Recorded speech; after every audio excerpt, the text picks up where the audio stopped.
In this episode, I'm going to help you avoid the frustration that comes when your team members are unclear of their responsibilities and your expectations of them. Is this something you've had to deal with? If so, let's get into it.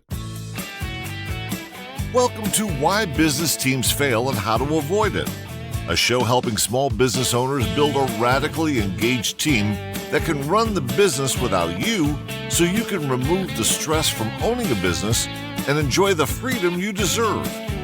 Now, here's your host, Rich Allen. Today you'll learn that it's natural for individuals to have different views of what's needed, wanted, and expected of them, that you have the power and ability to provide the clarity and certainty that your team members are looking for, and that helping your team members get crystal clear on your expectations will lead to higher levels of satisfaction for you and for them. Here's my question for you this week. How clearly have you communicated the responsibilities and expectations you have for each of your team members? It seems that not a week goes by without my running into a situation with one of my current clients that needs to be shared more broadly with other business owners. And this past week was yet another one. Here's the backstory. I got an urgent call from a client last week, and they wanted to share with me a difficult conversation they had with one of their key people. I dropped what I was doing to focus on his concern and went into listen mode. Turns out he was struggling with the performance of one of his key guys and was trying to get to the bottom of what was causing his poor attitude and noticeable lack of attention to detail.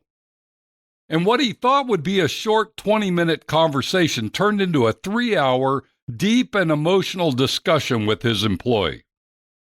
The gist of the conversation was that there was a huge disconnect in the responsibilities and expectations that the manager had for his employee and what the employee themselves had envisioned when he took the position. And as a result, the employee felt confused, betrayed, and frustrated to the point that he was questioning whether he should continue or quit. Meanwhile, the manager was totally shocked and surprised. He was caught off guard and thought that he had been totally clear and transparent with what the job was and the expectations were. So you might wonder, how could two people have such different views on what was being said and what was expected of them? At first, I thought it was a simple misunderstanding that could be easily resolved. So I scheduled a time to visit directly with the employee who felt like they had been deceived.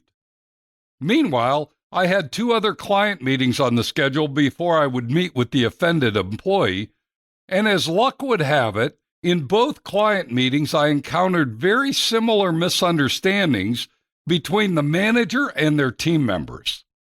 That's when it dawned on me that this was not a one-time occurrence, but rather more of a pattern of behavior. You see, I've come to believe that most team members, in fact, most people in general, have preconceived ideas of what constitutes a good use of their time and the behaviors that they should display in any given situation.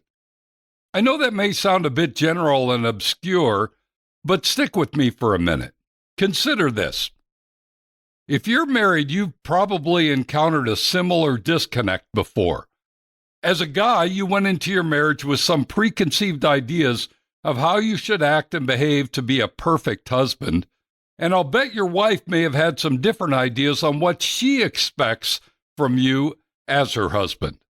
Likewise, if you're a woman, you went into your marriage with some preconceived ideas of what your husband would expect of you as his perfect wife. And these differences only get resolved by sitting down and being totally honest and candid with each other, stripping away any and all distractions or outside influences. Because our marriages are critically important, we take the time to do that, and oftentimes more than just once or twice. But in business, we don't take the time or don't think it's that important to do the same thing. And to complicate matters, in business, the discussion is typically between someone who's in charge and someone who is subordinate, which makes it more challenging and difficult to be candid and honest without one of the parties getting frustrated or pulling rank. Yet what's needed and lacking in many cases is a candid, one-on-one discussion of what is needed and expected from the person sitting in each position on your team. Far too often we distort our expectations without knowing it by giving someone a title that may not define the true level of responsibility and the bottom line expectations of the position. We give them the title to make them feel better, higher, or more in charge. I think about this every time I walk into a bank and see vice president on the person who's helping customers open new accounts. I could go on with other examples, but let's cut to the chase. Let me share with you 3 specific things you should do to make sure there's no misunderstanding with anyone in your business regarding the responsibilities you're giving them and the expectations you have for them in their current position. My first recommendation is for you to create an organization chart that outlines each specific function that's performed in your business. Your org chart should show clearly how these functions are related to one another and what the reporting relationship is of the individuals who are responsible for each function. Far too many organization charts today are either unpublished or unclear, yet everyone wants and needs to know where they fit in the organization, which includes who they report to and who reports to them. A common mistake that many business owners make with their org chart is that they create boxes for individuals rather than for functions. As a result, there are 4 or 5 boxes on your org chart because you only have 4 or 5 team members, but those 4 or 5 team members are responsible for 2 or 3 specific functions each of the business. It's no wonder why they aren't clear on what they're responsible for, because they don't see their functional responsibility on the org chart itself.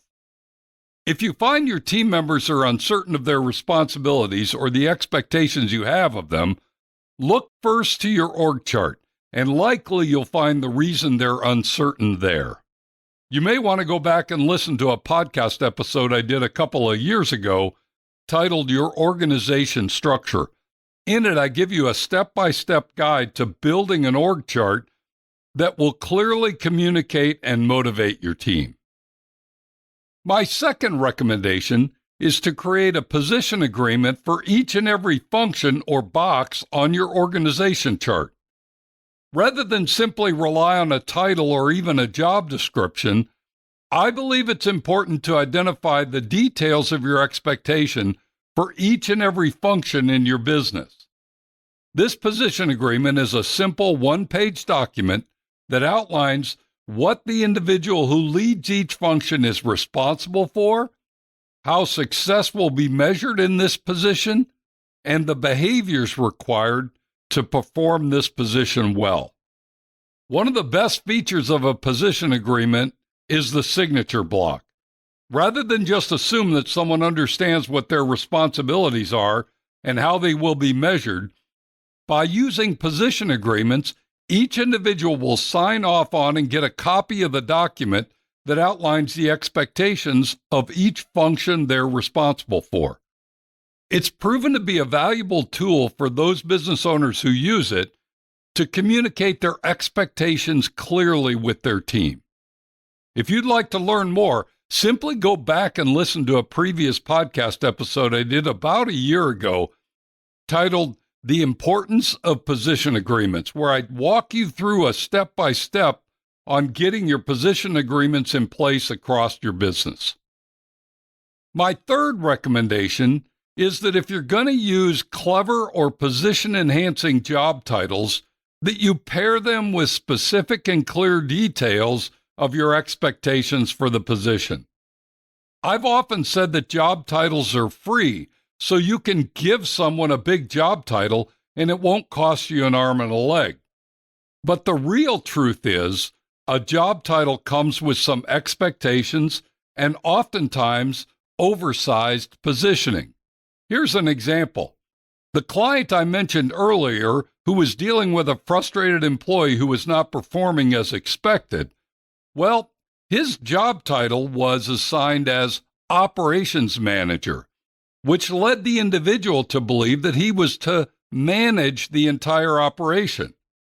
It didn't reflect the need for him to be hands-on in the production area or deal with specific inventory issues or coordinate the shipment of finished goods. Yet the expectation was for him to take the lead in 3 specific functional areas: the assembly function, the inventory function, and the shipping function. In reality, he was assigned to be production manager, the inventory manager, and the shipping manager. But for the benefit of his ego and pride, his title was given as operations manager. It sounds bigger, more important, more influential, but the reality is there was real hands-on work that needed to be done, and he was expected to do it. I found this happens often and tends to distort what the real need and expectation is for any given person. Don't fall into this trap. If you're going to give a big title, be sure it's paired with a clear, detailed explanation of what's included in the big title. There you have it. 3 recommendations to help you avoid the frustration of having team members who are uncertain of their responsibilities and the expectations you have for them. I hope you found a nugget in there that you can use right away. As we wrap up today's podcast, let me leave you with these simple thoughts. Number 1, it's common for individuals to have different views on what's needed and expected. Number 2, creating a clear organization chart and using position agreements can help clarify each team member's role and how they fit in the company. And number 3, don't allow big job titles to distort the expectations you have for each individual on your team.